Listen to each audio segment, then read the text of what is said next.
Want to set up the AI agent in Desk365? Let's do it in a few simple steps. Log into your agent portal and open AI agents from the menu.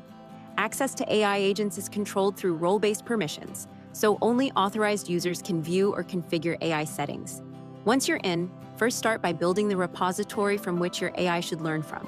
You can use your knowledge base, website pages, upload files, or add Q&A responses.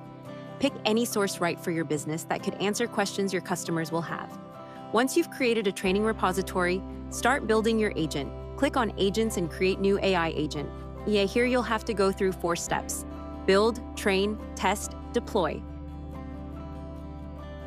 Start by giving your agent a name, choose its tone, friendly, professional, or casual, and set a welcome message. You can also allow it to automatically create a support ticket. This allows the AI agent to escalate to human intervention when it doesn't have the accurate answers to help a customer. Then, assign the knowledge sources you added to the training repository and save. Before going live, test the agent. Ask common customer questions and check the responses. Adjust if needed. Finally, deploy it, either on any of your websites as a chat widget or inside your support portal. Once it's live, the AI agent is available round the clock to answer customers.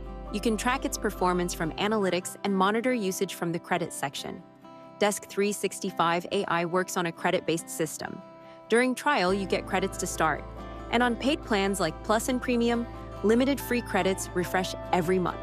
Each AI response uses a few credits, and you can always purchase more if needed. And that's it. Your AI agent is ready to deliver fast, accurate support around the clock.